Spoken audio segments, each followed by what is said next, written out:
बिस्मिल्लाहिर्रहमानिर्रहीम अस्सलाम वालेकुम। प्रोग्राम न्यूज़ टाइम में अव्हांखे भली कार चऊं था। नाज़रीन, पीटीआई चेयरमैन इमरान ख़ान पंहिंजे इस्लामाबाद ॾांहुं लॉन्गबार्च जे हवाले सां सुप्रीम कोर्ट खां प्रोटेक्शन वठण जी घुर कई हुई ऐं इहो मामिलो अञा ताईं सुप्रीम कोर्ट में आहे। पर गुज़िरियल ॾींहुं महांगाई ख़िलाफ़ जेके मुल्क जे मुख़्तलिफ़ शहरनि में पीटीआई पारां एहतिजाजी मुज़ाहिरा कया विया, इन्हनि मुज़ाहिरनि दौरान इमरान ख़ान जेको अॻूणो वज़ीर आज़म आहे, पीटीआई चेयरमैन आहे, उनखे बरसाति बहरहाल प्रोटेक्शन ॾिनी ऐं इमरान ख़ान कारकुननि खे जेको आहे उहो वीडियो लिंक ज़रिए ख़िताबु कयो। कारकुन ॿाहिरि बरसाति में मौजूदु हुआ ऐं इमरान ख़ान पीटीआई चेयरमैन जेको इनक़िलाब आणण जे हवाले सां हिन वक़्त ताईं ॻाल्हियूं करे रहियो आहे, उन कारकुननि खे वीडियो लिंक ज़रिए ख़िताबु कयो। गुज़िरियल ॾींहुं साॻी तक़रीर हुई इमरान ख़ान जी, उन मौजूदा हुकूमत खे तनक़ीद जो निशानो बणायो, पंहिंजी हुकूमत जे ख़ात्मे जो ज़िम्मेवार अमेरिका ऐं साज़िश खे करार ॾिनो। अॼु बि पीटीआई चेयरमैन इमरान ख़ान बयानु जारी कयो आहे, जंहिंमें चवणु आहे त नैब कानून में तरमीम सां ॾोहारी माफ़िया खे NRO 2 ॾिनो वेंदो। संदसि चवणु आहे त PDM तरफ़ां पीटीआई हुकूमत ॾाहिण जो मक़सदु पाण खे NRO ॾियणु हो। नैब कानून में तरमीम सां 1100 अरब जा जाच हेठि जेके केसिस आहिनि उहे नैब जे इख़्तियार मां निकिरी वेंदा। छा वाक़ई जेका तरमीम मौजूदा हुकूमत कई आहे उन में इहो मुमकिन थी वेंदो, इन ते बि ॻाल्हि ॿोल कंदासीं। इमरान ख़ान जो चवणु आहे त इम्पोर्टेड हुकुमरान हिकु पासे मुल्क नथा संभाले सघनि, ॿिए पासे चोरी माफ़ कराइण जूं कोशिशूं करे रहिया आहिनि। इमरान ख़ान जो इहो बयानु आहे। ऐं पोइ ॻाल्हि ॿोल कंदासीं। ॿ ॾींहं पहिरियां अॻूणे सदर आसिफ अली ज़रदारी जेको अहम ऐलान कयो, या हिनखे चऊं त हिकिड़ी वॾी दावा कई, हुनजो चवणो हो त ईंदड़ जेका हुकूमत आहे उहा पीपल्स पार्टी ठाहींदी वफ़ाक़ में ऐं हिन दफ़े पंहिंजो मुकमल शेयर वठंदासीं। आसिफ ज़रदारी जो इहो चवणो त उन नालो कंहिंजो बि न खयो, कंहिं बि धुर जो, पर संदसि इहो ज़रूरु चवणो त हुननि कॾहिं असांखे ॿुधो ई न आहे, असांखे न आहिनि ॿुधंदा, पर जॾहिं उन्हनि खे ज़रूरत पवंदी आहे त उहे असांखे ॿुधंदा आहिनि। उन ई मौक़े ते आसिफ ज़रदारी वरी इहो बि चयो त जेकॾहिं खेनि हुकूमत करण जो मौक़ो मिलियो त पोइ हू मुल्क खे 110 डिग्री ताईं तब्दील करे छॾींदा ऐं हिकु नओं मुल्क ठाहींदा।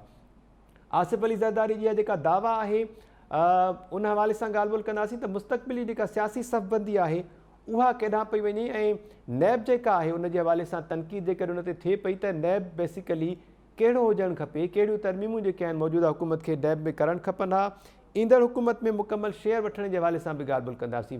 पैनलिस्ट जेके आहिनि उन्हनि जो तारीफ़ अवां सां कराईंदो हलां। सीनियर तर्जया निगार आहिनि नसीर मेमन साहब, असांखे जॉइन कयो आहे। डॉक्टर अयूब शेख साहब, प्रोफेसर इनाम भट्टी साहब ऐं इज़हार सुमरू साहब असां सां गॾु आहिनि। नसीर साहब, वेलकम चवां पियो अव्हांखे प्रोग्राम में। अव्हां खां शुरूआत कयां थो। सर, इमरान ख़ान मुसलसल मौजूदा हुकूमत खे तनक़ीद जो निशानो बणाए पियो ऐं इमरान ख़ान जो चवणु आहे त इम्पोर्टेड हुकूमत आहे जंहिंखे कंहिं बि रीति क़बूल न कंदासीं, पर जेके नैब में तरमीमूं कयूं वियूं आहिनि उन ते इमरान ख़ान काफ़ी सवाल उथारिया आहिनि। अव्हांजे ख़्याल में करप्शन फ्री नैब जे लाइ कहिड़ियूं तरमीमूं ज़रूरी आहिनि जेके मौजूदा हुकूमत खां रहिजी वियूं आहिनि? हाणे हिकु हिकु मुख़ालिफ़ धुर सियासी अॻुवाण वारे सांचे में अचे पियो जी। वक़्त सां गॾु माण्हुनि खां सम्झे पियो या हालतुनि मां सम्झे पियो।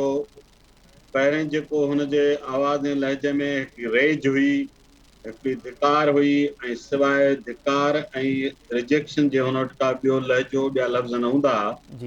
हाणे हू हुकूमत जे कमज़ोरियुनि ते वॉइस करे थो, उन्हनि खे चैलेंज करे थो। ऐं मूं नोट कयो आहे त हू ॿोलीअ जे मामले में बि थोरो हाणे बहितरी अख़्तियार करे पियो, हुनजी ज़बान ते कुझु कंट्रोल बहितर थियो आहे। तो जेके बि हुन जा हैंडलर्स आहिनि या हुन जा सलाहकार आहिनि, या ॿी ॻाल्हि आहे त तर्जुमान अञा बि फयाज़ चौहान अथसि, पर कुझु न कुझु मूंखे लॻे थो त कुझु ॿियनि समझदार माण्हुनि जी ॿुधण लॻो आहे। ऐं मां पॉलिटिकली सम्झां थो इहा बहितर ॻाल्हि आहे। जेकर हिकु मज़बूत मुख़ालिफ़ धुर न हूंदी जंहिं बि मुल्क में, त उते हुकूमतूं पंहिंजी मर्ज़ीअ सां ऊंधो सिधो साॼो खाॿो जीअं वणंदुनि तीअं कंदा। सो जे सियासी लिहाज़ खां मुस्बत मुख़ालिफ़ धुर जो किरदारु अदा करे अञा बि पार्लियामेंट में भरियो वञे त उनजो मुल्क खे फ़ाइदो थींदो, सियासत खे फ़ाइदो थींदो। जी। रही ॻाल्हि नेब जी, त नेब अनफॉर्चुनेटली असां सां हिकिड़ो प्रॉब्लम आहे। इदारा रुगो नेब न, पर इदारा मजबूरी तौर उन में तव्हां एंटी करप्शन ॾिसो, FIA हुजे, पुलिस हुजे, जेके बि ताक़त जे इस्तेमाल जा इदारा आहिनि से हुकूमतूं पंहिंजे पॉलिटिकल मक़सदनि जे लाइ इस्तेमालु कनि। जी। 90 जे ॾहाके में अॼु जेके विक्टिम्स आहिनि, अॼु जा विक्टिम्स हुया पुठी हुकूमत ताईं, उन 90 जे ॾहाकनि में उन तौर जे एहतसाब ब्यूरो खे इन ईअं ई इस्तेमालु कयो, शायदि इन खां बि वधीक ॾिंगे नमूने इस्तेमालु कयो। जी। ऐं पोइ ज़ाहिर आहे जंहिंखे जॾहिं वज मिलियो उन इदारनि खे ईअं ई इस्तेमालु कयो। इदारा ख़ैर सां पंहिंजो अकुल साञा क़ुर्बान करे चुका आहिनि। उहे पंहिंजी इम्पार्शियलिटी या पंहिंजी जेका स्टैंडिंग या पंहिंजो मौक़िफ़ हिकु आज़ादु इदारे तौरु रखनि बि नथा। ऐं उहो छो नथा रखनि? इन करे जो इदारनि जे अहम उहिदनि ते हुकूमतूं पंहिंजा माण्हू विहारे थियूं जी त हुननि जी लॉयल्टी पहिरें हुकूमतुनि ॾांहुं, पार्टियुनि ॾांहुं ऐं माण्हुनि ॾांहुं थी वञे, मुल्क ॾांहुं, आइन ॾांहुं, कानून ॾांहुं ऐं पंहिंजे इदारे ॾांहुं उहा सानवी थी। त इहो असां 90 जे ॾहाके में बि ॾिठो ऐं तव्हां हिन वक़्तु बि ॾिठो। ऐं पोइ कुझु ॿिया बि टैक्टिक्स यूज़ थियनि था। वीडियोज़ जो ज़मानो आहे, अॼुकल्ह तरक़ी घणी थी वई आहे टेक्नोलॉजी जी, उहा थोरी इस्तेमालु थिए थी जी त उन ते बि कुझु कम थी था वञनि। टेलीफोन वग़ैरह बि सवली थी पई आहे, लैंडलाइन ते ॻाल्हाइणो पवंदो हो, कंहिं महिल केरु आहे न आहे, तारूं बि मिली वेंदियूं पाण में, हाणे उहो बि डपु कोन्हे त मोबाइल ते बि काफ़ी कम थी था वञनि त इदारनि सां कंट्रोल करण जा हिकिड़ा ॿिया नवां तरीक़ा बि ईजाद थी विया आहिनि। इन सॼे मांडाण में नेब जेको किरदारु अदा कयो पुठी हुकूमत जे दौर में, जी उहो एहतिसाब खां वधीक तव्हां ॾिसो एहतिसाब जी लाइन क्रॉस करे इंतकाम वारे दायरे में हलियो वियो। एॾो चिटो हलियो वियो जो उन खां इनकार करणु मुंहिंजे ख्याल कंहिं लाइ बि मुमकिन कोन आहे। बिल्कुलु माना ठीकु FIR दर्ज थी, हाणे अञा जांच हले पई थी, माण्हू खंभिजी वियो। 6-8 महीना पियो आहे, हियरिंग बि कान्हे, जांच बि कान्हे, इल्ज़ाम साबित न थियो। तव्हांजो वञी हाई कोर्ट या सुप्रीम कोर्ट वञी हमराह जी जान छॾाए 8-8 10-10 महीना माण्हू पिया, साल 2-2 साल बि माण्हू पिया। इवन जेके त इहो बेल ते जेको हुआ तरीक़ो आहे उहो साफ़ नसीम मेमन साहब, इवन जेके बेल ते माण्हू हुआ उन्हनि खे बि नैब पारां खंभियो वियो। जी त उन इहा सॼी जेका कानून जी भनकड़ी पई थी त उन जे नतीजे में नेब हिकिड़ो ड्रैकोनियन इदारो बणिजी वियो। ऐं तव्हां ॾिसो त सॼे मुल्क में जेका ब्यूरोक्रेसी, मां ब्यूरोक्रेसी खे नथो चवां त को सफ़ा साफ़ सुथरा ऐं तमामु शानदार माण्हू आहिनि, जी उन्हनि में हज़ार पंहिंजूं ख़राबियूं आहिनि, पर नतीजो इहो निकितो इन स्टाइल जो त सुका घटि ऐं सावा वधीक सड़ण लॻा ऐं कागज़ चुरण बंदि थी विया ऑफिसुनि में। जी मूं इस्लामाबाद में 2-3 मौक़नि ते तमामु सीनियर लेवल जे ऑफिसरनि सां कंहिं ऑफिशियल मैटर ते एंगेज थियुसि त हुननि मूंखे हथ ॿधी चयो त महिरबानी चांहि पी मानी बि खाई त खारायूं, असांखां पने ते सही न घुर। इहा बिल्कुलु साफ़ लफ़्ज़नि में, सुठा बिल्कुलु दोस्त सुलझियल माण्हू हूंदा। इहा चइनि ई सूबनि में हालत त ब्यूरोक्रेट्स इहा ॾिजी विया हुआ, एॾी कम ई कान एक्सट्रीम पिया हली कनि। जी वई हा जी, कमु न पियो थियो। इहो सॼी जेका सूरत हाल हुई, ऐं पोइ हिकिड़ो एक्सक्यूज़ बि थी वियो। हुन में जिन खे कमु हुअं ई न करणा तिन खे एक्सक्यूज़ बि मिली वियो। इहो जेको सॼो मंज़रनामो हो, उन में नेब उहो चङी अख सां कान पई ॾिठी पई त इहे अमेंडमेंट्स करे उन में जंहिं क़िस्म जूं अमेंडमेंट्स कयूं वयूं आहिनि, या त ख़ान साहब ख़ुदि ॿुधाए थो मां कहिड़ी अमेंडमेंट ग़लति आहे, हिकु जी तरीक़ो इहो थी सघे थो। छो अमेंडमेंट्स जेके थियूं नेब लॉ में, उहे त मूंखे एतिराज़ जो ॿियूं कोन नज़र आयूं जेके मूं हींअर ताईं ॾिठियूं। असुल सवाल इहो थियणु घुरिजे त अमेंडमेंट में कहिड़ी ख़राबी आहे, कहिड़ी अमेंडमेंट ख़राबु आहे जेका कंहिंखे फ़ाइदो ॾींदी। जी ऐं ॿियो इम्पॉर्टेंट सुवाल आहे जंहिं ते इमरान ख़ान या हींअर जेके हुकूमत में वेठा आहिनि उन सभिनी खे हिकिड़ो भेरो का रस्तो कढनि त इहे कानून जी इम्प्लीमेंटेशन वारा इदारा ऐं इंसाफ़ ॾींदड़ इदारा, जी जेकर कानून लागू करण वारो इदारो ऐं इंसाफ़ ॾींदड़ इदारो आहे जो न आहे, तव्हां लिखी वठो हुन मुल्क जो को बि निज़ाम सिधो थी हली ई न सघंदो, भली हुकूमत कंहिंजी बि हुजे। मदीने जी रियासत चवनि जेको वणेसि त इहो बुनियादी सुवाल आहे न। जी उनजे करे मुंहिंजो ख़्यालु आहे त हिन जेकर हू हुकूमत में आहे ऐं ॿियनि खे ॾंडो चाढ़ींदा त वरी ॿियनि जो वारो ईंदो, वरी हुननि खे ॾंडो चाढ़ींदा। तंहिं करे इलेक्शन कमीशन कीअं कमु करे, नेब कीअं कमु करे, FIA कीअं कमु करे, एंटी करप्शन कीअं करे, पुलिस कीअं करे, इन्हनि ते को सियाणप ऐं सेंस जो मुज़ाहिरो कनि। इहे अहम इदारा आहिनि। इन जे करे सॼे मुल्क जी सियासत ऐं समाज रगमाल थी थो वञे। इन जे बारे में को हिकु हंधि वेही फ़ैसिलो करे इन्हनि खे हिकिड़ी इदारती ख़ुदि मुख़्तारी हुजे जंहिंमें हू कानून जे ताबे थियनि, पार्टियुनि ऐं माण्हुनि ऐं हुकूमतुनि जे ताबे न हुजे। ठीकु आहे नसीर मेमन साहब। एज़ाज़ सुमरो साहब आवाज़ अचूं पिया सर। नसीर मेमन साहब जो चवणु आहे त नैब तरमीमुनि ते तनक़ीद भली थिए, पर बुनियादी सवाल इहो थियणु खपे त तरमीम ख़राबु कहिड़ी आहे जंहिं ते एतिराज़ कया पिया वञनि या जंहिं ते तनक़ीद कई पई वञे। अव्हांजो छा ख़्यालु आहे त इमरान ख़ान जी हुकूमत में जेका नैब हुई ऐं मौजूदा तरमीम शुदा जेका नैब आहे उन में फ़र्क़ु कहिड़ो आहे, कहिड़ियूं तरमीमूं थियणु घुरिजनि ऐं कहिड़ी उहा तरमीम आहे जंहिं ते एतिराज़ साम्हूं अचनि पिया? ॾिसो, इन में जेकॾहिं इहो पाण पिंग पांग वारो कमु कयूं, बाल हिन पासे हुन पासे नेट जे घुमायूं जी त सूरत हाल के नतीजे ते न पहुचंदी। नेब जे मामले जी में नेब जी हिस्ट्री बिल्कुलु नसीर साहब जो बैकग्राउंड बि ॾिनो आहे मूंखे हिकिड़े लफ़्ज़ में इहो रुॻो चवंदुसि त परवेज़ मुशर्रफ नेब ठाही इन लाइ हुई त जीअं हू पंहिंजे पॉलिटिकल अपोनेंट्स खे दॿाए सघे। जी बाक़ी हिन मुल्क में हर तरह जी जेका फाइनेंशियल करप्शन आहे उनखे रोकण जे लाइ ऐं ख़ासि तौर ते हुकूमती वसीलनि जी जेका लुटमार थिए थी उनखे रोकण जे लाइ नेब खां बि वधीक ताक़तवर इदारे जी ज़रूरत आहे जेको नंबर 1 इम्पार्शल हुजे जी ऐं नंबर 2 उनजी जेका क़यादत आहे या ज़िम्मेदारी आहे उहो कंहिं अहिड़े माण्हू खे ॾिजे या अहिड़े ग्रुप खे ॾिजे बल्कि जेको क्रेडिबल हुजे ऐं कंहिं बि क़िस्म जे प्रेशर में न अचे। पहिरीं ॻाल्हि आहे नेब हाणे हिन सॼे प्रोसेस में हली करे परवेज़ मुशर्रफ खां वठी जीअं मूं पिंग पॉन्ग जो लफ़्ज़ इस्तेमालु कयो वठी इमरान ख़ान ताईं ऐं इमरान ख़ान खां वठी शहबाज शरीफ़ ताईं मुख़्तलिफ़ दौरनि में वक़्त जे हुकुमराननि जी ख़िदमत गुज़ार इदारे तौरु साबित थी आहे। जीअं न हद जो SHO हूंदो आहे उनखे जेको साहब चवंदो तीअं कंदो उहा सूरत-हाल रही आहे नेब जी। सो इन जे करे उहा पंहिंजो जेका हुनजी अहमियत ऐं अफ़ादियत हुई शुरू में उहा बि विञाए वेठी आहे। बाक़ी जेको डॉक्टर आरिफ अलवी साहब जो अॼु फरमान आहे माण्हू हाणे छा चवे हुन ते हा ऐं हुन त जो हैरान ज़मीर ऐं गवारा नथो परेशान करे तो इन तरमीम ते सही करे उन जो चवणो त तोड़े जो उनजी सही न करण सां को फ़र्क़ु न पवंदो कानून जेको आहे उहो पास थी वेंदो पर पोइ बि मुंहिंजो ज़मीर गवारा नथो करे त मां सही कयां। जी डॉक्टर साहब 3.5 साल जेको आयो पे सहाफ़ियुनि जे ख़िलाफ़ मीडिया जे ख़िलाफ़ मुल्क माना हर इदारनि जे ख़िलाफ़ जजनि जे ख़िलाफ़ जेको रेफरेंस ऐं जेको बिल हुकूमत मोकिलियो पे बिस्मिल्लाह साईं साइन करे वापसि थिए कयो ॿियो ॾींहुं न पे थियो हुनखे उन ई ॾींहुं साॻी तारीख़ में सिंध जे बेटनि जो ऑर्डिनेंस बि सिंध जे बेटनि जो ऑर्डिनेंस सभ खां वॾो हिकिड़ो जेको गैर आइनी गैर कानूनी ऐं मुल्क जे एकाइन खे विढ़ाइण वफ़ाक़ सां विढ़ाइण वारी सूरत-हाल ॾांहुं धिकींदड़ हिकिड़ो ऑर्डिनेंस हुन लागू कयो जेको आइन सां सिधे टकराव में हो। उन्हनि ॾींहंनि में मशहूरु इहो हुयो त डॉक्टर आरिफ अलवी साहब ऑर्डिनेंस खे बिना पढ़ण जे सही कंदो आहे बसि ऑर्डिनेंस फैक्ट्री हिकिड़ी ठहियल आहे जंहिंमां धड़ाधड़ ऑर्डिनेंसिस निकिरनि पिया एजाज़ ऐं उहो फ़ख्र सां हुन चयो त भला ऑर्डिनेंस न ॾियूं त ॿियो छा कयूं भला। जी सो हाणे जेकॾहिं साईं जो ज़मीर जागी पियो आहे त बिस्मिल्लाह पर इहो ज़मीर जेकॾहिं पोयनि 3.5 सालनि जो बि जाइज़ो वठे पहिरीं ऐं पोइ पंहिंजो एतिराफ़ करे जीअं घटि में घटि इमरान ख़ान इहो एतिराफ़ कयो न त असां जजनि जे ख़िलाफ़ जेको जज जे ख़िलाफ़ सुप्रीम कोर्ट जे काज़ी फ़ाइज़ ईसा जे ख़िलाफ़ जेको रेफरेंस वॾी ॾिनोसीं ग़लती हुई जी हा ठीकु आहे जी त सदर साहब पहिरीं त करे एतिराफ़ पोइ असीं हुनजी ॻाल्हि जी क्रेडिबिलिटी ते अचूं न। बाक़ी अदरवाइज़ जेकॾहिं हिन हुकूमत जी कंहिं बि कानून साज़ी खे हुनखे रोकणो आहे कंहिं बि फ़ैसिले खे रोकणो आहे जी त पोइ इहो त पॉलिटिकल मुक़ाबिलो थियो ऐं मुल्क जे सदर खे ई न करणु खपे।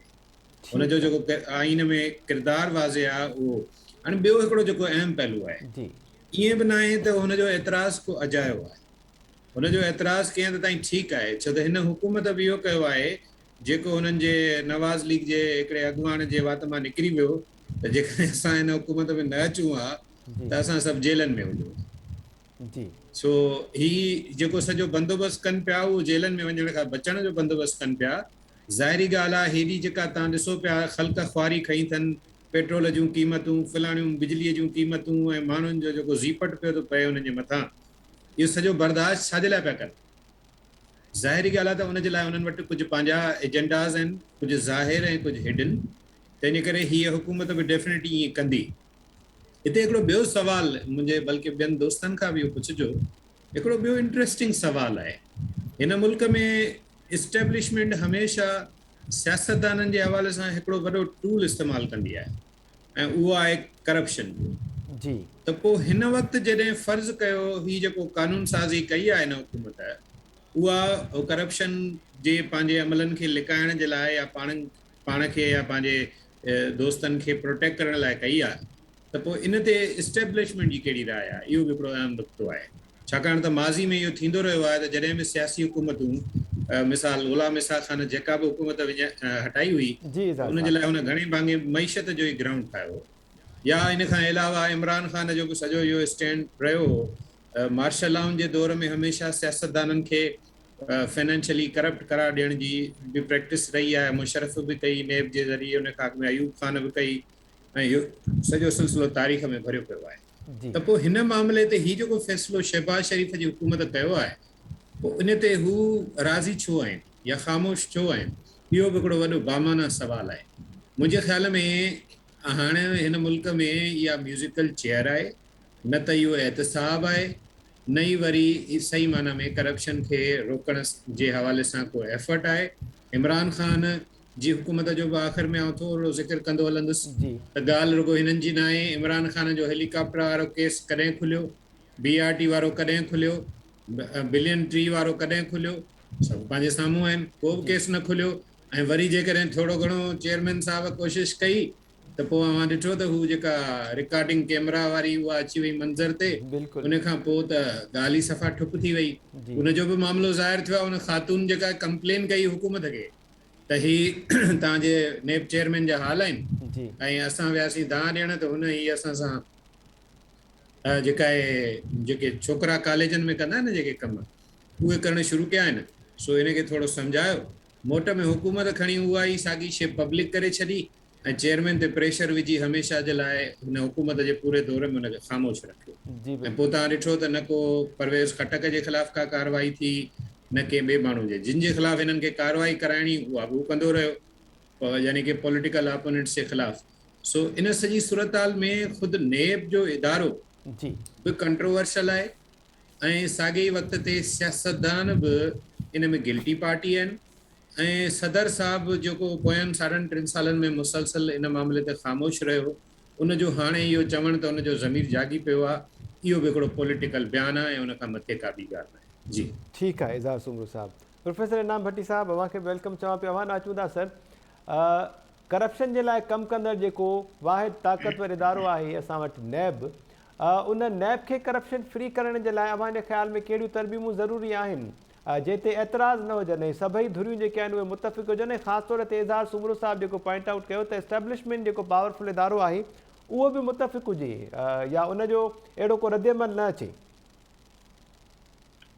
मुल्क जा मुहाफ़िज़, मुल्क जे अदलिया जा संभालींदड़ ऐं उन जा जेके आहिनि से हेठां खां वठी टॉप ताईं जेका जज साहिबान आहिनि, सियासतदान आहिनि, कामोर आहिनि, आम माण्हू आहे, जंहिंखे बि जेतिरो वस पुॼे थो उहो हिन मुल्क में पंहिंजे लाइ, पंहिंजी सहूलियत लाइ अहिड़ा रस्ता ॻोल्हे थो जंहिंमें कंहिंखे को कानून वठि न करे सघे, को इदारो वठि न करे सघे ऐं को तरीक़ेकार अहिड़ो मुरविज न थी सघे जो जेकॾहिं को आम माण्हू बि वञी कंहिंजे ख़िलाफ़ जेकॾहिं दाहे त मूंखे हिन माण्हूअ मां शिकायत आहे त हिन पब्लिक मनी, पब्लिक प्रॉपर्टी या पब्लिक जे कंहिं बि शइ खे उनखे वायोलेट कयो आहे, रूल खे वायोलेट कयो आहे, त उन ते को क़दम कढी सघे।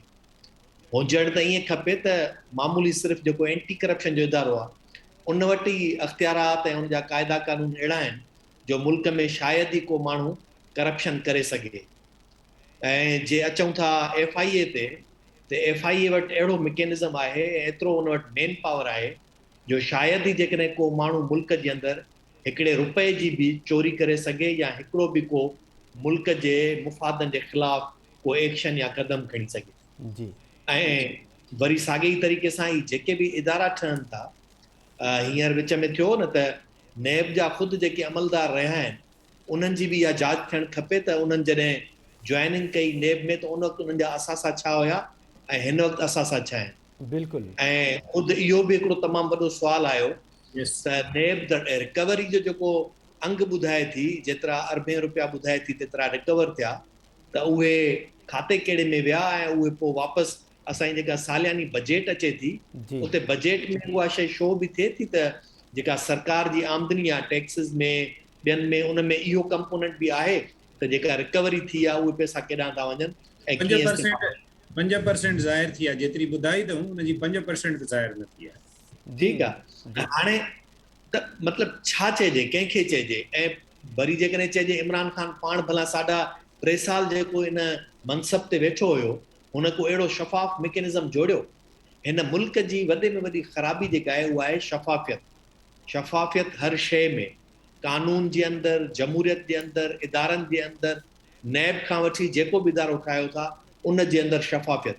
उन शफ़ाफ़ियत जे क़ानून ऐं क़ाइदे खे को बि इन जे करे मुकमिल तरह सां ट्रांसपेरेंट नथो रखणु चाहे, छाकाणि त किथे न किथे हुनजा पंहिंजा बि मुफ़ाद हुन में शामिल आहिनि, किथे न किथे पंहिंजो बि हुनजो दामन दागदार आहे, किथे न किथे पंहिंजो बि हुनजो हथ हुन कोयले जी खाण में ॿुॾल आहे। उन में जेकॾहिं कंहिंजो मुंहुं सॼो कारो आहे त कंहिंजे निरड़ ते या पेशानी ते या हथ ते को न को कारो दाग ज़रूरु आहे। जी ऐं हीअ जेका शफलिंग थिए थी पई हर भेरे, आउं सम्झां थो पाकिस्तान जे गठजोड़ी सियासत जो नतीजो आहे।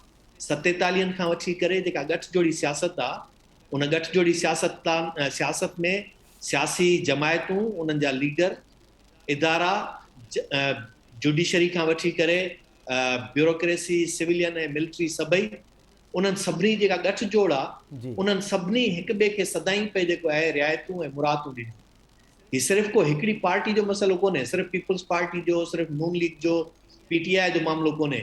मुल्क जे अंदरि सभिनी अक्सरियत उन्हनि सभिनी जो उन में जेको आहे सो अमल दख़ल आहे। त आउं सम्झां थो ख़बर न आहे त कीअं थींदो, छा थींदो। जेकॾहिं केरु एतिरो सचो आहे त उनखे जॾहिं मौक़ो मिले थो त उहो ईअं छो नथो करे। ज़ाहिर आहे हिन वक़्तु जेका मौजूदा हुकूमत आई आहे, उहा जॾहिं उन ते माज़ी में जेके बि चार्जिस आहिनि, उन मां इहा तवक़ो त नथी रखी सघजनि त को नेब खे अहिड़ो क़ाइदो कानून ॾींदा जो उन में सॼे मुल्क जे अंदरि जेका बि अहिड़े क़िस्म जी का कारकर्दगी कंहिंजी आहे त उनखे सिर्फ़ु पकड़नि।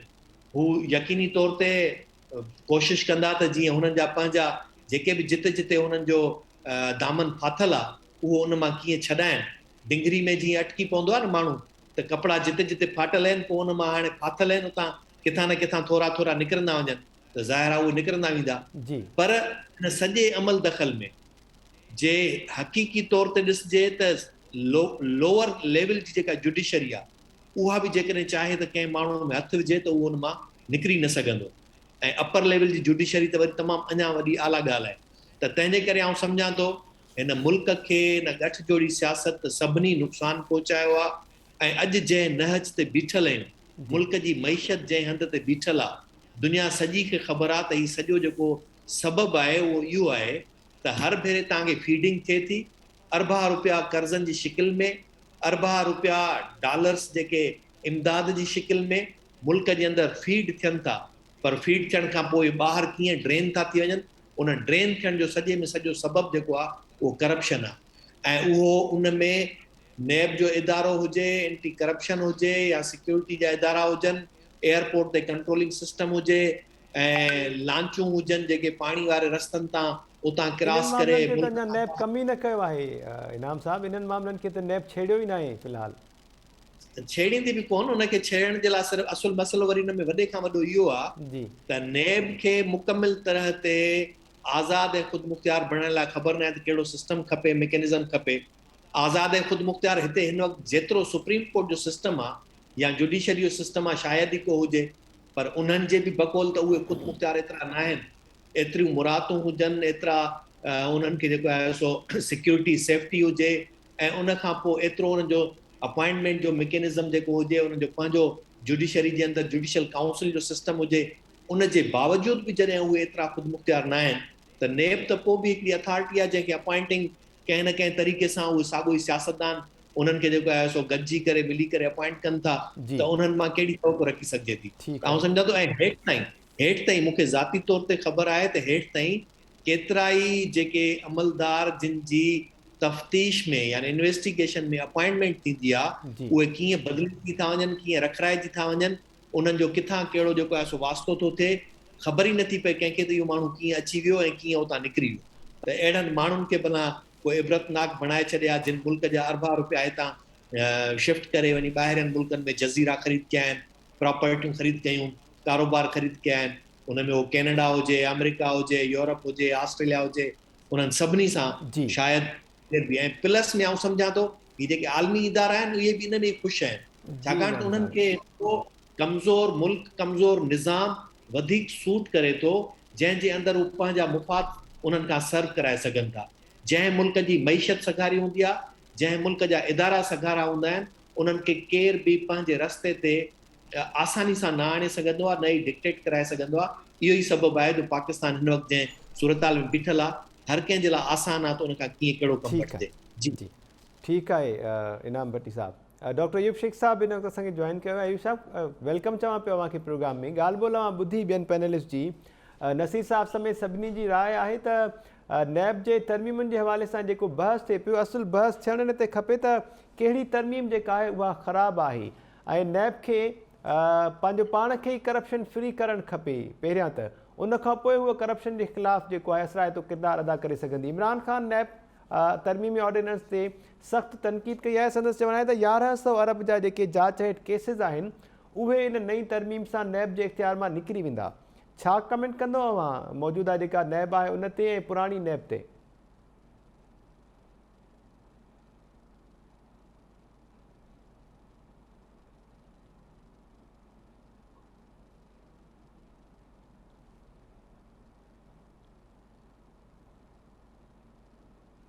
जी डॉक्टर साहब अव्हांजो आवाज़ु थोरो घटि पियो अचे, सॉरी अव्हांखे मां इंटरप्ट कयां थो जेसिताईं ऑडियो ठीकु कनि। नाज़रीन ॻाल्हि ॿोल कयूं पिया त नैब तरमीमी ऑर्डिनेंस जेको आहे उहो बिना सही जे सदर डॉक्टर आरिफ अलवी वापसि करे छॾियो, पर नैब तरमीमी ऑर्डिनेंस ऐं इलेक्शन एक्ट तरमीमी ऑर्डिनेंस जेके आहिनि इहे ॿई कानून बणिजी विया आहिनि।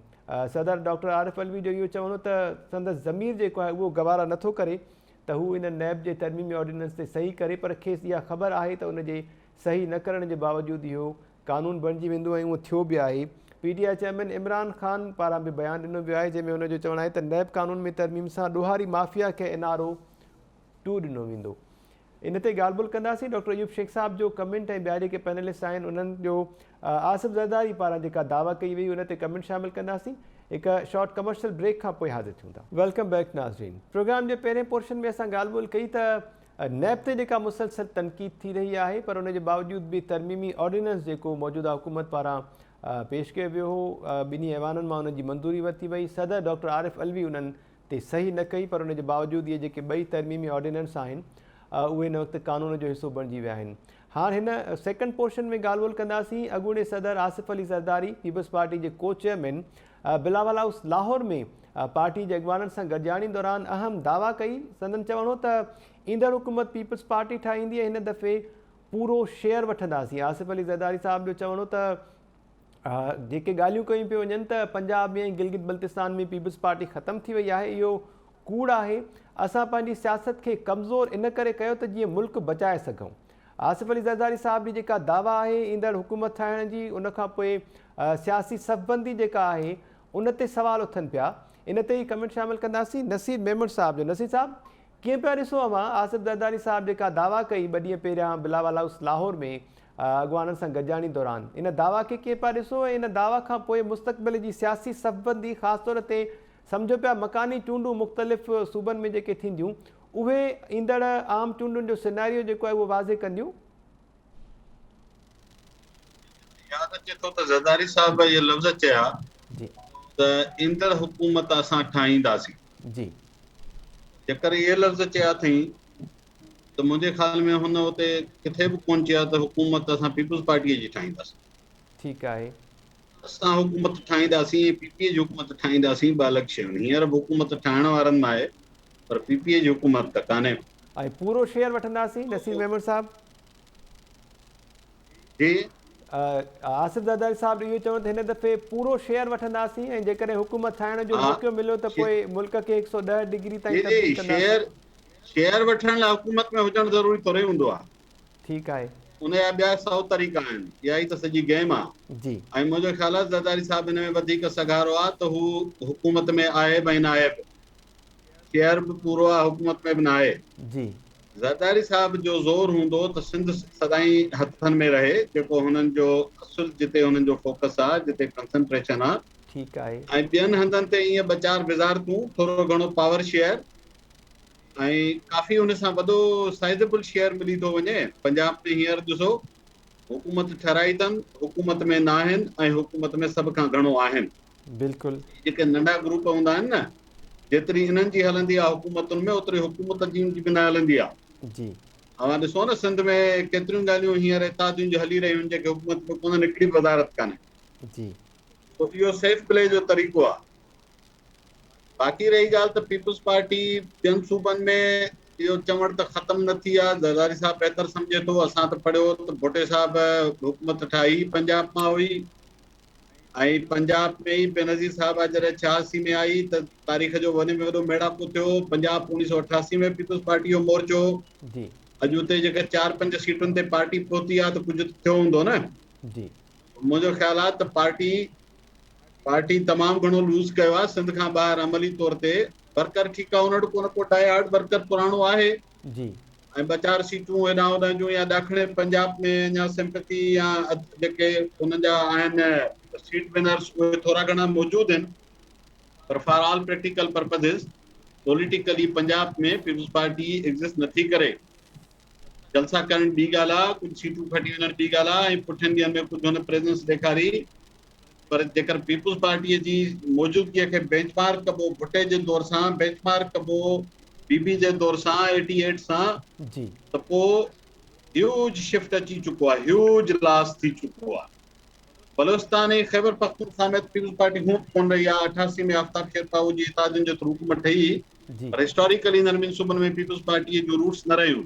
जी वर्कर आहे ज़ारा वर्कर हिकिड़ी ॻाल्हि सही आहे त नेशनल लेवल जी पार्टी त आहे, तंहिंजे करे हुन प्रेज़ेंस आहे। मिसाल इमरान ख़ान सिंध में हुकूमत न ठाहींदो पर हुनजी प्रेज़ेंस आहे, वर्कर अथसि, ठीकु फॉलोइंग अथसि। बिल्कुलु इहो एडवांटेज पीपल्स पार्टीअ खे आहे त ॿियनि सूबनि में हुनजी प्रेज़ेंस आहे। पर हुनजो डिके घणो थियो आहे। हाणे उन सतह ते पीपल्स पार्टीअ जो रिवाइवल थिए उहो फौरी तौर ते नज़र कोन थो अचे। उहो तॾहिं मुमकिन हुजे त या त सिंध में पीपल्स पार्टी एॾो को शानदार टर्न अराउंड कयो हुजे, एॾी त का गैर मामूली कारकर्दगी कई हुजे जो पंजाब जा माण्हू चवनि त यार पार्टी त अहिड़ी जेकर पाण खे मिली पए। जी उन जे मुक़ाबले में पंजाब में जेको कमु नवाज़ शरीफ़ कयो आहे, नवाज़ शरीफ़ सां सियासी इख़्तिलाफ़ मूंखे हुन सां हज़ार इख़्तिलाफ़ आहिनि, मुस्लिम लीग नून सां ऐं नवाज़ शरीफ़ सां।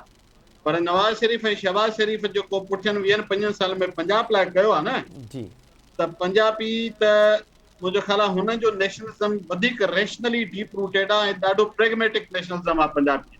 जी तंहिं करे हू कहिड़ी बि क़ीमत ते तव्हां सोचो त नवाज़ शरीफ़ खे छॾे ॾींदा ऐं इमरान ख़ान खे बि छॾे ॾींदा ऐं चौधरी शिदात खे बि छॾे ॾींदा ऐं अची पीपल्स पार्टीअ खे तख़्त ते विहारींदा। इन क़िस्म जी ग़लतफ़हमी ऐं भुल जो शिकार मां हूअं ॻाल्हि इहा एतमाद सां न करियां। पर अयूब शेख एॾो सुठो पियो मुस्कुराए जो हाणे मूंखे पक थी आहे त मुंहिंजी ॻाल्हि में थोरो घणो वज़न आहे। हा, अयूब शेख साहिब उते वञी का मुंहुं हलाए त ॿी ॻाल्हि आहे, उनजी मूंखे ख़बर न आहे। जी असुल ॻाल्हि इहा आहे, उहो करे सघे थो ऐं इहो थी ॾिसो। सघे थो। हा, इहो हिकिड़ो आख़िरी रस्तो आहे पीपल्स पार्टी वटि अयूब शेख खे लॉन्च करे। जी ॾिसो, बिलाल भुट्टे साहब वटि हिकिड़ी अट्रैक्शन शुरू में हुई पंजाब में ऐं मौक़ियो हो जेकर पंजाब में, पर इहो वरी तॾहिं थींदो। मां वरी बार चवां थो, सभ खां पको किलो अखियूं बूटे गारंटीड वोट जिते सिंध में आहे, माण्हू उनजी परफॉर्मेंस खे बेंचमार्क कंदा पीपल्स पार्टीअ खे वेलकम या ख़ुदा हाफ़िज़ कंदा। नसीर साहब मूंखे इजाज़त हुजे तव्हांखे इंटरप्ट करे हिकिड़ो जुमिलो कोट कयां ज़रदारी साहब जो। जी इन गैदरिंग दौरान ज़रदारी साहब खे इहो चवण जी ज़रूरत पोइ छो पेश आई? हुन पॉइंट आउट त कंहिंखे न कयो, पर संदन इहो चवण त हुननि कॾहिं असांखे ॿुधो ई न आहे, पर जॾहिं हुननि खे ज़रूरत पवंदी आहे त पोइ असांखे ॿुधंदा आहिनि। इहो जुमिलो बि वॾो मानाखेज़ आहे। पोइ भला जॾहिं हूअं न ॿुधंदा आहिनि त हुनजी ज़रूरत वक़्तु छो था ॻाल्हायो जो ॿुधनि? ॾिसो न, मूंखे इन सां फंडामेंटल डिसएग्रीमेंट आहे जी त माना तव्हां चओ था जॾहिं हुननि खे ज़रूरत पवंदी त असां हाज़ुर हूंदा, हूअं असांखे न ॿुधंदा आहिनि। ऐं इहा ॻाल्हि ठीकु आहे, ॿुधंदा वाक़ई कोन्हनि। उहे मुल्क पंहिंजी मर्ज़ी सां हलाईंदा आहिनि जी ऐं कंहिंजी बि कोन ॿुधंदा। हाणे ख़ान साहब दाग करे थो, कोन था ॿुधनिसि न। जॾहिं ॿुधणु चाहींदा त ॿिनि जे बजाए 10 कन ॾेई ॿुधंदा। ठीकु आहे। जॾहिं न ॿुधणु चाहींदा त हिकु अखर न ॿुधंदा। ॿुधाइण वारनि खे बि त सोचणु घुरिजे न त उहे कहिड़ी महिल ते कहिड़ो राग ॻाइणु चाहिनि था। छो वेठा आहिनि त को फरमाइश करे ॿुधण जी त असां ॻायूं या असां ॿुधायूं। पंहिंजो पॉलिटिकल कदकाठ ऐं वैल्यूज़ ऐं क्रेडिबिलिटी एॾी मथां ई रखणु घुरिजे जी जेको तव्हांखे अची मिनत करे त ॿी ॻाल्हि आहे। ऐं उहा तॾहिं न करे जॾहिं हुनजी ज़रूरत आहे। उहा पोइ मुल्क लाइ करे, उहा जमहूरियत लाइ करे, उहो कॾहिं तव्हांजी ख़्वाहिश ते बि करे। त मां ज़ाती तौरु सम्झां थो त समूरी पॉलिटिकल पार्टी, मां सिर्फ़ु पीपल्स पार्टी ॻाल्हि नथो कयां, हुन जी त नसीर चई साहब ॾिनो आहे ॿिया बि ईअं ई कंदा आहिनि। ईअं न आहे त रुॻो इहो ज़रदारी साहब ऐं पीपल्स पार्टी जो मसइलो आहे, जी ॿियनि खे बि कोन ॿुधंदा आहिनि। ॿिया बि ॿियनि खे बि तॾहिं ॿुधंदा आहिनि जॾहिं ज़रूरत पवंदी आहे।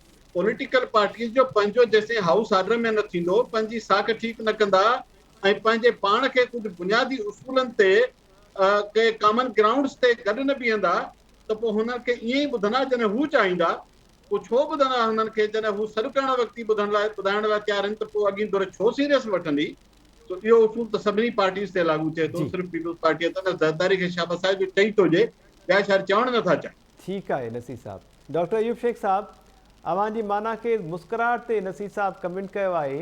ॿ मामला आहिनि जिन ते असां ॻाल्हि ॿोल कई आहे। हिकु त नैब जो तरमीम शुदा ऑर्डिनेंस जेको आहे उहो हाणे कानून बणिजी वियो आहे।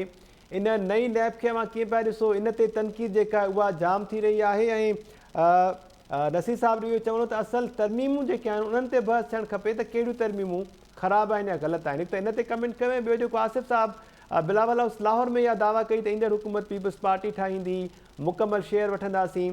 इन बयान खे कीअं पिया ॾिसो? मुस्तक़बिल जी सफ़बंदी कीअं पिया ॾिसो? महताब वॾी महिरबानी।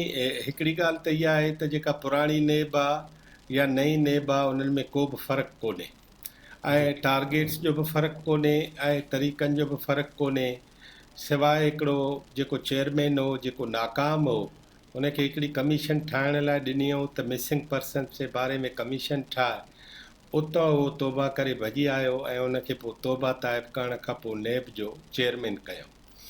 वरी जॾहिं उन नेब जे चेयरमैनी दौरान इंसाफ़ जी तक़ाज़ा ते ऐं मेरिट ते कमु करणु शुरू कयो ऐं सुठे जज वारो किरदारु अदा करणु शुरू कयईं त पोइ हिकिड़ा ताहिर ख़ान जी टीवी ते ओचितो वीडियो असां ॾिठी ऐं उन वीडियो खां पोइ उहो इंसाफ़ बि पूरो थियो ऐं उहो हलियो वियो सॼो हिसाब किताब हेठि मथे थी। हिकिड़ी ॻाल्हि असांजे समूरनि पैनलिस्टनि खे ॿुधंदड़नि खे सम्झ में अचणु खपे, ॾिसणु खपे ऐं उन ते गौर करणु खपे त जॾहिं बि फ़ौजी हुकूमतूं के बि नेब जहिड़ा इदारा ठाहींदियूं आहिनि, चाहे 1962 में अयूब ख़ान जो बीडी जो इदारो हुजे, उन बि नेब जहिड़ो कमु कयो ऐं पाकिस्तान जी समूरी पॉलिटिक्स खां नेब उन बीडी जे मार्फत पुछाणो करे ऐं बाक़ी समूरनि इदारनि जी उन तॾावेड़ शुरू कई हुई। हुन बाक़ी ॿिया कम बि कया, एबडो बि लॻायो, ॿियूं ॻाल्हियूं बि लॻायूं, ॿिया ऑर्डिनेंस बि लॻाया, पर मुंहिंजे ख़्याल में फ़ौजी हुकूमतूं जॾहिं बि अचनि थियूं ऐं उहे इंसाफ़ ऐं मेरिट ऐं एहतिसाब जे नाले में कमु उहो ई थी कनि जेको जनरल ज़िया कंदो हो त चूंडूं न आहिनि कराइणियूं, अवल एहतिसाब करिणो आहे, पोइ अवल एहतिसाब में इंतकाम जी हिकिड़ी डिघी लिस्ट आहे, उन डिघी लिस्ट जनरल मुशर्रफ खां शुरू थी, उहा शुरू थींदे थींदे थींदे हिकिड़े भेरे जनाब नवाज़ शरीफ़ खे जॾहिं 2 साल इक़्तिदार मिलियो त उनखे बि ख़्यालु थियो त अयूब ख़ान खे जेका अली मोहम्मद राशिदी सलाह ॾिनी त तोखे मुस्लमाननि जो अमीर अल मोमिनीन थियणु खपे, नवाज़ शरीफ़ खे कंहिं वरी हिन दौर जे अली मोहम्मद राशिदी सलाह ॾिनी त तोखे अमीर अल मोमिनीन थियणु खपे। अमीर अल मोमिनीन थियण खां पोइ हुनजे दिमाग़ में इहो ख़्यालु आयो त सभ खां अवल आर्मी जो ही जनरल जेको क़ौमी सलामती में पंहिंजो शेयर थो घुरे, इन करामत साहब खे उहिदे तां हटाए छॾिजे जीअं मुंहिंजी हिकिड़ी सेठ आहे। बिना होमवर्क जे सिविलियन माण्हू इन क़िस्म जा कम कंदा अहिड़े हंधि पहुता जो जनरल परवेज़ मुशर्रफ नेठ हुननि सां सभु कुझु कयो। जी डॉक्टर साहब, ही जेके बि ॻाल्हियूं आहिनि न, इहे फ़ौज जूं पैदा कयल, फ़ौज माना डिक्टेटरशिप, इदारो न, डिक्टेटरशिप जो पैदा कयल आहिनि ऐं सिविलियन रूल जेको आहे डिक्टेटरशिप जे इन्हनि ई क़दमनि जी आज्ञा कंदे उन्हनि खे जारी थो रखे ऐं वरी पाण ई उन में फांसी थो पए। फांसे केरु थो? फांसंदो पीपल्स पार्टी वारो, फांसंदो नवाज़ लीग वारो ऐं फांसंदो इमरान ख़ान। हिकिड़ी ॻाल्हि इहा सम्झणु खपे त डिक्टेटरशिप जी जेका बि पैदावार हूंदी उन जो फ़ाइदो सिविलियन पार्टीज़ खे कॾहिं बि न मिलंदो, नालो तव्हां उन इदारे जो कहिड़ो बि रखो। ठीकु आहे। इन करे तव्हांखे नेब जे पारां नतीजा इहे ई मिलणा आहिनि जेके मिलंदा। हिकिड़ी ॻाल्हि जेका ॻाल्हि मोहतरम आसिफ़ अली ज़रदारी साहब जी कई वई, उन में ॾिसो न मोहतरम आसिफ़ अली ज़रदारी साहब छा थो चए त जॾहिं मुंहिंजी घुर्ज थी पइनि तॾहिं था ॻाल्हाइनि। मुंहिंजी घरवारी आहे, उनखे हू ॾहाणी जेको आहे न पंहिंजो रांदीगर, उनजो ॾुखु थींदो आहे, उनखे 12 खिलाड़ी जेको आहे जी उहो वठी वेंदा आहिनि वेस्ट इंडीज़ में। पोइ हिकिड़ो जॾहिं कोविड में किरी पवंदो आहे 11 नंबर त पोइ वरी ॾहाणी खे चवंदा आहिनि हाणे तूं खेॾ।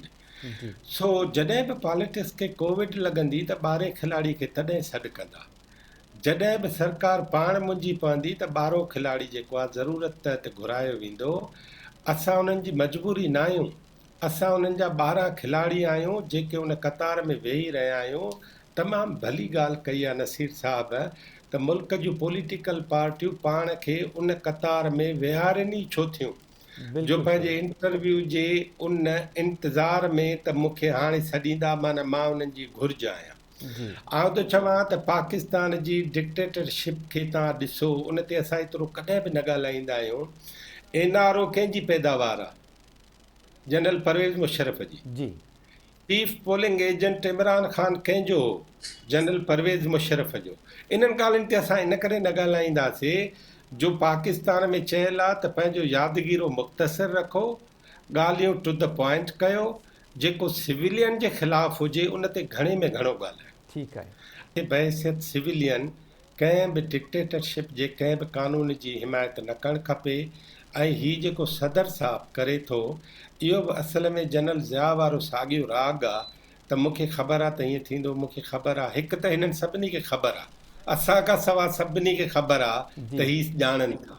इन करे मां सम्झां थो त आसिफ अली ज़रदारी साहब खे नुक़सानु घणो थियल आहे, उन मां नुक़सान मां फ़ाइदो केतिरो थींदो? 2 सीटूं 4 सीटूं। असां जॾहिं बि पाकिस्तान में पीपल्स पार्टी जे रिवाइवल ते ॻाल्हाईंदा आहियूं त असां ॾखण पंजाब ते छो ॻाल्हाईंदा आहियूं? असां सम्झूं था त शायदि सिंधियुनि खां पोइ सिराइकी आहिनि जी डॉक्टर जेके साहब। असांजी इहा बाबाणनि जी ॿोली जेका आहे उहा बाती ॿोली सम्झी वेंदा ऐं असांजो पासो वठंदा। सेंट्रल पंजाब छो नथा चऊं? ख़ैबर पख्तूनख्वा जो नालो नसीर छो नथो खणे? गिलगित बल्तिस्तान छो नथो थिए? मां सफ़ा सवली ॻाल्हि थो कयां, जी परफॉर्मेंस बेस्ड जेकॾहिं पाकिस्तान में पॉलिटिक्स हुजे हा त कराची में सभ खां घणा वोट ज़ुल्फ़कार अली भुट्टो ठीकु खणिया। आहे। जी डॉक्टर साहब, इन टाइम थोरो करे घटि आहे। जी ही जेका परफॉर्मेंस आहे न, जी इहा असां कतार में केतिरो वेही था सघूं, हथ केतिरा जोड़े था सघूं, पेरे केतिरो पइजी था सघूं, ऐं ॿिए जे मफ़ाद जो केतिरो ख़्यालु था करे सघूं, जी इन ते ॿधल आहे ही इलेक्शनूं, ही बैलेट बॉक्स, ही वोट, ही मशीनूं ऐं ही बाक़ी सभु जेके चरखा आहिनि, इहे तव्हांजे मुंहिंजे खाज जे लाइ आहिनि। असल ॻाल्हियूं ॿियूं आहिनि, जी उहो को ॿियो फॉर्म जंहिंसां पसि जे पिरीअ खे। ठीकु आहे डॉक्टर साहब। एज़ाज़ सुमरो साहब, अवां जे करे ब्रीफ कमेंट कयो काइंडली, टाइम थोरो घटि आहे। 12 खिलाड़ी जेको आहे उनजी इंपॉर्टेंस वधी वई आहे, जेको इहो चवे पियो त हिन वक़्तु असांजी ज़रूरत अथनि तॾहिं असांखे ॿुधनि पिया। हे जेके जनवरी खां मार्च जे विच में मुलाक़ातूं थियूं हुयूं, जी उन्हनि मुलाक़ातुनि में 2 ॻाल्हियूं तइ थियूं त हिन भेरे शहबाज शरीफ़ खे वज़ीर आज़म कबो जी ऐं ॿिए भेरे अवां पंहिंजी तयारी कजो, पोइ जे अवां ख़र्च पको खणी सघो ऐं इहो वज़न खणी सघो।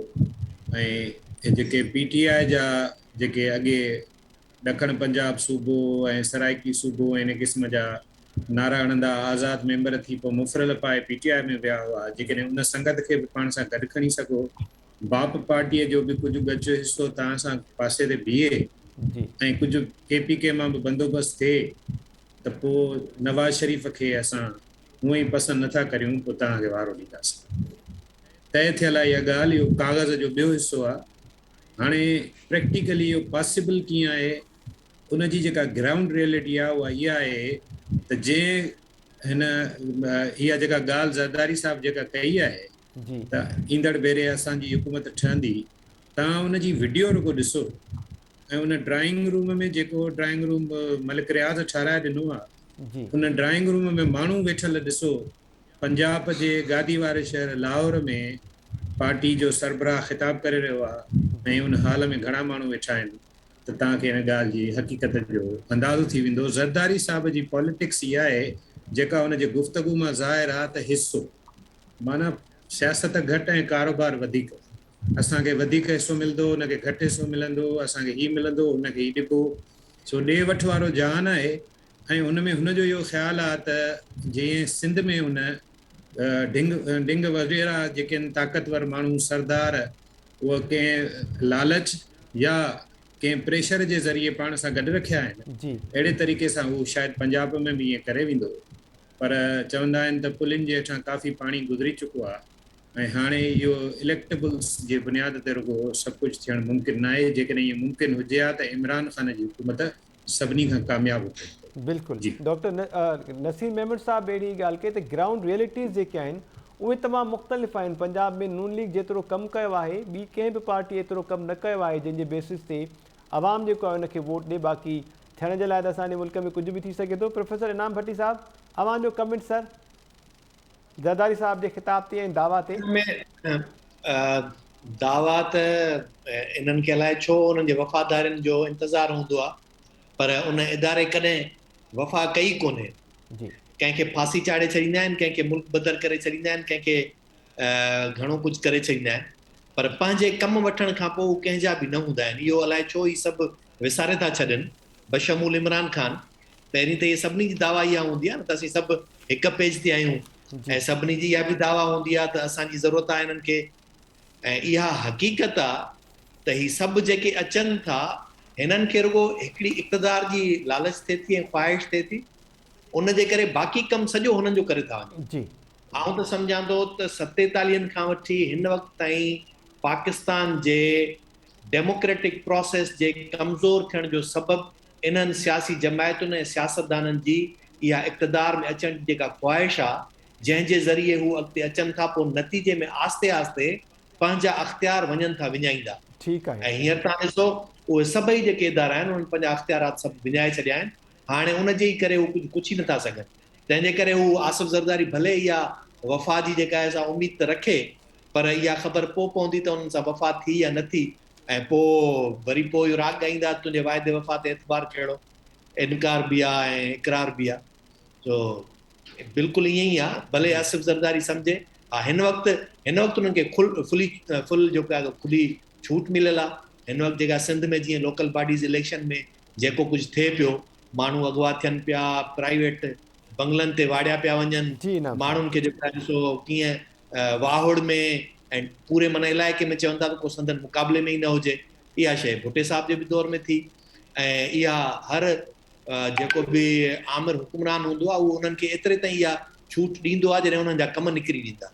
ठीकु ऐं आहे। जॾहिं हुन जा कम निकिरी वेंदा आहिनि पोइ हुन खां पोइ हिननि खे यादि बि न रखंदा। त ॾिसूं आसिफ़ ज़रदारी सां छा थो थिए।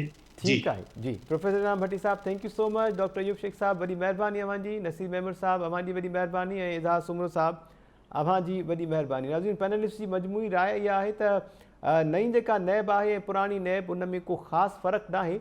बाक़ी नैब ते जेका तनक़ीद थिए पई, तनक़ीद असल में इन ते थियणु खपे या बहस इन ते थियणु खपे त तरमीमूं जेके कयूं वियूं आहिनि उन्हनि में कहिड़ियूं तरमीमूं ग़लति आहिनि या उन में अञा केतिरी बहितरी जेका आहे उहा अची सघे थी। उनखां अलावा आसिफ़ अली ज़रदारी अॻूणे सदर पारां जेका दावा कई वई ऐं अहम ऐलान कयो वियो त ईंदड़ हुकूमत उहे ठाहींदा, इन ते बि पैनलिस्ट जी राय शामिलु कई। ईंदड़ प्रोग्राम ताईं ॾींदा इजाज़त। अलाह निगहबान।